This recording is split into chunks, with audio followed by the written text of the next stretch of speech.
tugas kami yang berjudul Sistem dan Struktur Politik Ekonomi Indonesia Masa Reformasi tahun 1998 hingga sekarang. Saya Nisrina sebagai moderator. Saya Rian Aditya. Saya Reksi. Saya ini sebagai Nukule. Saya Halma. Masa reformasi terbagi menjadi 3. Yang pertama ada masa akhir Orde Baru, yang kedua ada perkembangan politik dan ekonomi, yang ketiga ada perkembangan iptek di Indonesia.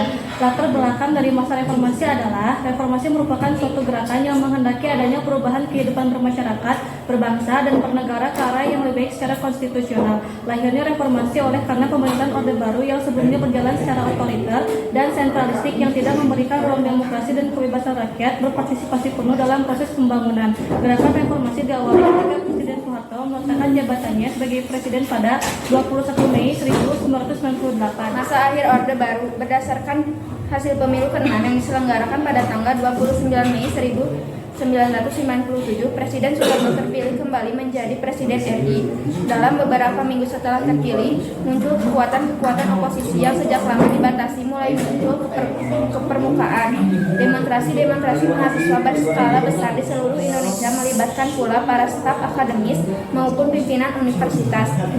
Bersamaan dengan itu, 11 Menteri Kabinet Pembangunan satu-satu mengundurkan diri. Akhirnya pada pukul 9 WIB, Presiden Soeharto membacakan pernyataan pengunduran dirinya. Beliau mengucapkan terima kasih dan mohon maaf kepada seluruh rakyat Indonesia.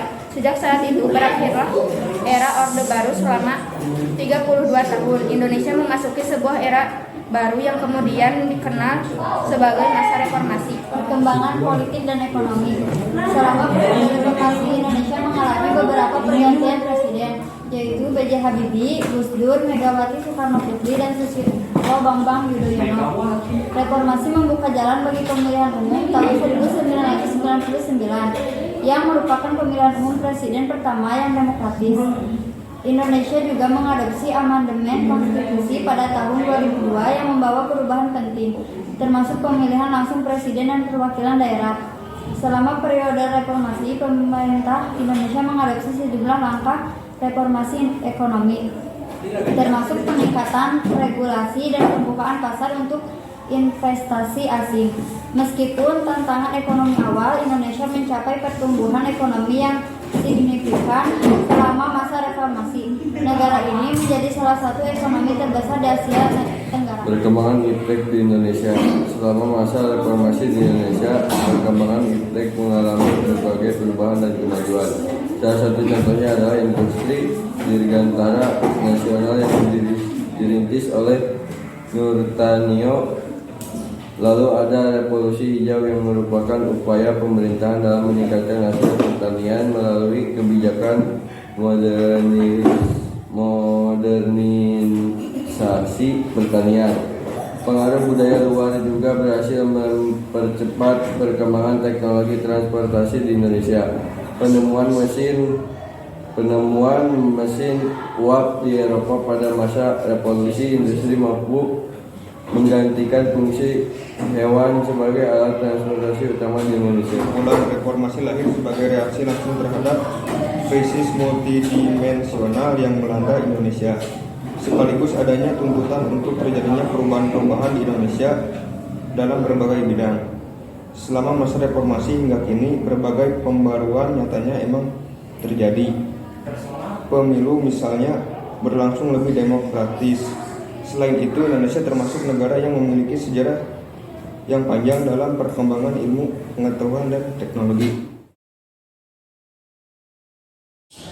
Perkenalkan, nama saya Delia, perwakilan di kelompok 1 ingin bertanya. Salah satu contoh perubahan iptek yang ada di Indonesia. Nama saya Rianti dari kelompok 2 ingin bertanya apa yang dimaksud dengan reformasi. Nama saya Rani Sintia Dewi dari kelompok 4 ingin bertanya bagaimana perkembangan politik dan ekonomi. Di sini akan membacakan pertanyaan dari kelompok 1, 2, dan 4 yang akan dibacakan oleh Indi, saya, dan Syamar. Saya di sini akan membacakan pertanyaan dari kelompok 1 dari Nurdelia. Apa salah satu contoh perubahan iptek di Indonesia? Jawabannya, adanya industri Dirgantara Nasional dan Revolusi Hijau untuk meningkatkan hasil pertanian. Saya di sini akan menjawab pertanyaan dari Rianti, kelompok 2. Apa yang dimaksud dengan reformasi? Reformasi merupakan suatu gerakan yang menghendaki adanya perubahan kehidupan masyarakat, berbangsa, dan bernegara ke arah yang lebih baik secara konstitusional. Saya di sini akan menjawab pertanyaan dari Rani, kelompok 4. Bagaimana perkembangan politik ekonomi Indonesia masa reformasi? Jawabannya, adanya pemilu yang berjalan secara demokratis dan mengadopsi amandemen konstitusi pada tahun 2002. Sekian dari kelompok kami, mohon maaf kalau ada kesalahan. Wassalamualaikum warahmatullahi wabarakatuh.